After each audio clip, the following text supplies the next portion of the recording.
Hello class tenth, welcome to my channel Din Raat Padhai.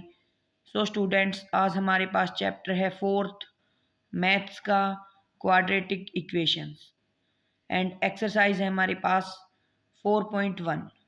Students, जैसे कि हमने पिछली वीडियो में सिर्फ फर्स्ट क्वेश्चन ही किया था, क्योंकि अगर हम सेकंड क्वेश्चन भी उसी में कंप्लीट करते तो हमारी वीडियो बहुत ज़्यादा लेंथी हो जाती और ना स्टूडेंट्स आपको समझ में आता इतना सारा एक साथ पढ़ाते तो। स्टूडेंट्स, आज हमारे पास क्वेश्चन है सेकंड। चलो तो अब हम सेकंड क्वेश्चन देख लेते हैं। सेकंड क्वेश्चन में क्या है हमारे पास, represent the following situation in the form of quadratic equation. मतलब कि जो हमारे पास ये क्वेश्चन दे रखा है इसकी हमें क्वाड्रेटिक इक्वेशन बनानी है कि इस क्वाड्रेटिक इक्वेशन से इसका आंसर आ जाएगा। स्टूडेंट्स, चलो अब फर्स्ट पार्ट देख लेते हैं। फर्स्ट पार्ट क्या है हमारे पास, the area of rectangular plot is 528 metre square. जो रेक्टेंगुलर प्लॉट का एरिया है वो कितना है, 528 metre square. The length of plot in metre is 1 more than twice its breadth. Breadth के 2 गुना से एक ज़्यादा है इसकी length. We need to find the length and breadth of the plot. Students, अब हमें ऐसी इक्वेशन बनानी है, क्वाड्रेटिक इक्वेशन, कि जिससे हम ब्रेथ एंड लेंथ को आसानी से निकाल सकें। स्टूडेंट्स, जैसे कि आपको पता ही होगा कि मैथ्स में हम जिस भी चीज़ को मतलब निकालना होता है हमें, उस चीज़ को हम लेट कर लेते हैं। अब हम क्या लेट करेंगे, late breadth of plot is equal to x, then length of plot। Students, अगर ब्रेथ x है तो लेंथ हमारे पास कितनी हो जाएगी, लेंथ हमारे पास ट्वाइस थी, 2x and plus more 1 plus 1 हो गई। अब हम इसका एरिया निकालेंगे। एरिया इज इक्वल टू क्या होता है, length into breadth, x 2x plus 1। Area क्या था हमारे पास, 528 इज इक्वल टू में 2x plus x।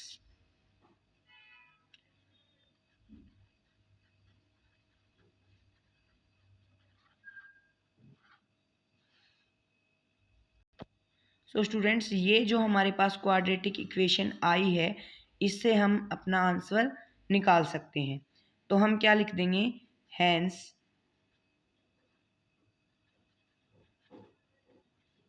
This equation is required to find length and breadth of plot। कि इस इक्वेशन से हम लेंथ और ब्रेथ निकाल सकते हैं किसकी, रेक्टेंगुलर प्लॉट की। चलो स्टूडेंट्स, अब हम देखते हैं सेकंड पार्ट, क्वेश्चन सेकंड का ही। स्टूडेंट्स, सेकंड पार्ट में क्या है हमारे पास, चलो देखते हैं। The product of 2 consecutive positive integers is 306। मतलब कि 2 पॉजिटिव इंटीजर्स है, उनका जो प्रोडक्ट है वो 306 है। We need to find the integers. हमें वो इंटीजर्स निकालने हैं कि वो कौन कौन से इंटीजर्स है जिसका प्रोडक्ट करने पर हमारे पास क्या आएगा, 306 आएगा।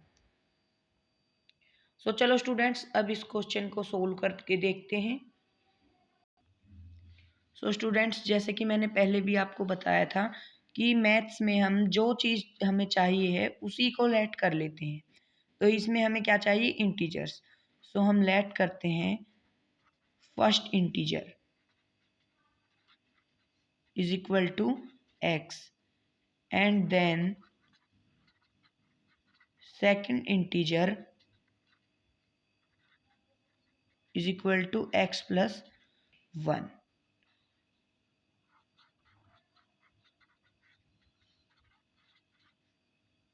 सो हमारे पास आंसर क्या आ गया, x square plus x is equal to 360.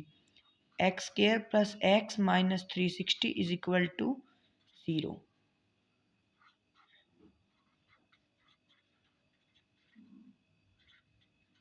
So students, ये जो इक्वेशन है इसकी हेल्प से हम फर्स्ट एंड सेकंड इंटीजर निकाल सकते हैं. सो हम क्या लिख सकते हैं, hence this equation is required to find first and second integer. So students, चलो अब थर्ड पार्ट देख लेते हैं. सो स्टूडेंट्स, थर्ड पार्ट है हमारे पास, Rohan's mother is 26 year old than him. Rohan की माँ उससे 26 साल बड़ी है. Then the product of their age is in year 3 year from now will be 360. We would like to find Rohan's present age. सो इसमें हमें निकालना है कि रोहन की एज 3 साल बाद कितनी होगी. सो स्टूडेंट्स, ऐसे तो कोई भी निकाल देगा, पर इसमें मज़े की बात क्या है कि इस क्वेश्चन में हमें ये बता ही नहीं रखा कि रोहन की एज कितनी है. वो हमें क्वाड्रेटिक इक्वेशन बनाकर निकालनी पड़ेगी. इसी चीज़ के लिए हमें क्वाड्रेटिक इक्वेशंस बनानी होती है. सो चलो स्टूडेंट्स, इसे सोल्व करके देख लेते हैं. सो हम लेट कर लेंगे रोहन्स एज. एक्स हमारे पास दे ही नहीं रखी ना, क्योंकि and then his mother's age is equal to x plus 26, क्योंकि उसकी माँ उससे 26 साल बड़ी है. एंड आफ्टर 3 years, क्योंकि हमें 3 साल बाद की पूछ रखी है.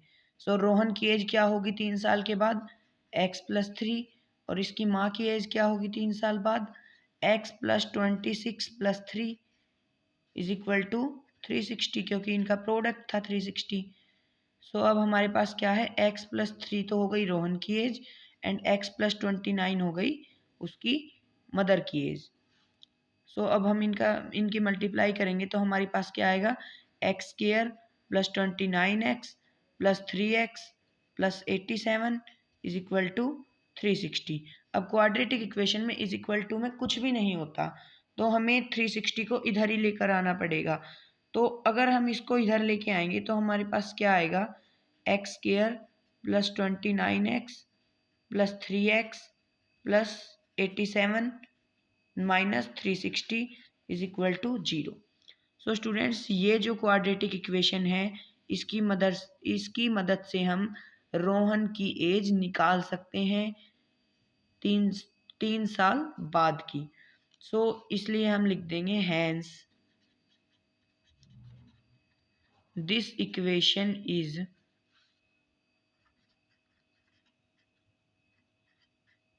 Required for find the Rohan's age after 3 year.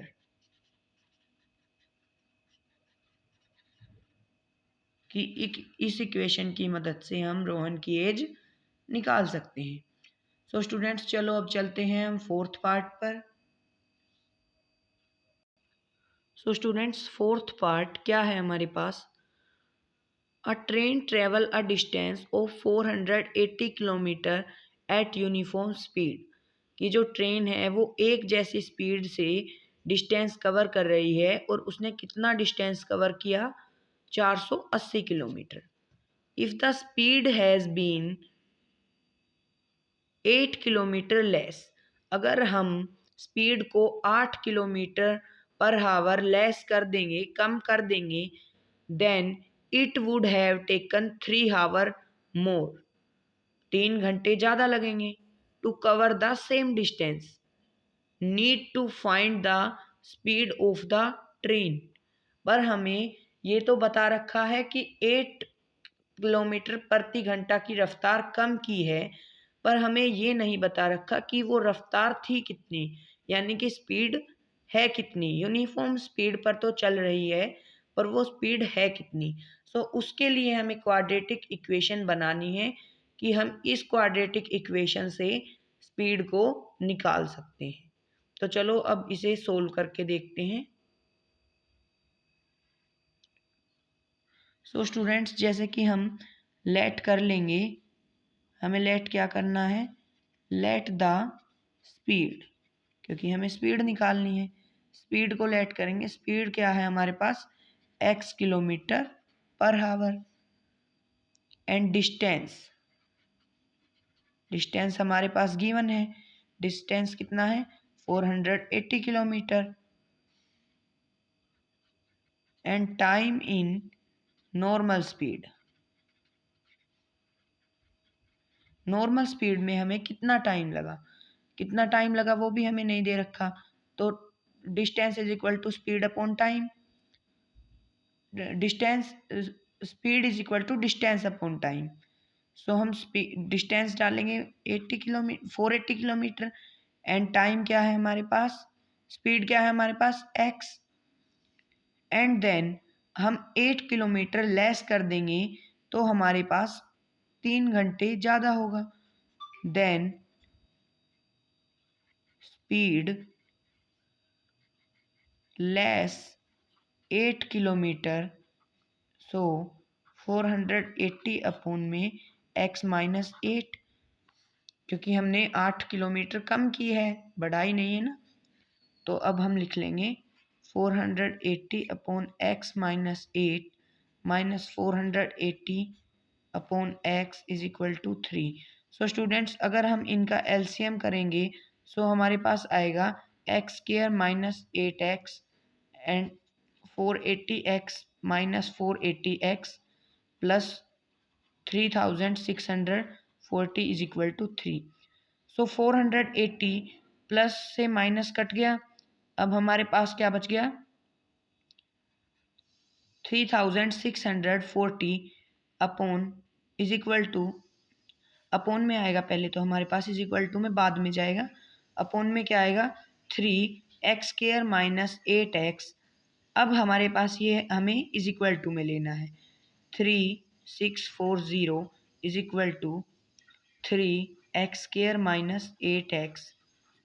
सो अगर हम इसको सोल्व करेंगे सो हमारे पास क्या आ जाएगा? 3x square plus 24x plus 3640 is equal to 0। So students, ये इक्वेशन हमारे पास आ गई, जिससे हम क्या निकाल सकते हैं?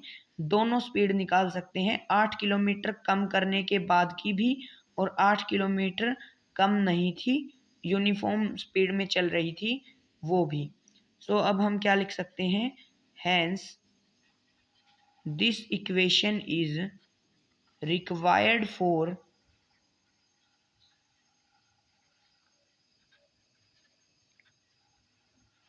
finding speed of time। So students, I hope आपको 4.1 पूरी समझ आई होगी। सो स्टूडेंट्स, अगर वीडियो अच्छी लगी तो लाइक करना, कमेंट करना एंड शेयर करना, और अगर कोई दिक्कत हो क्वेश्चंस में तो कमेंट करना, दोबारा वीडियो बन जाएगी।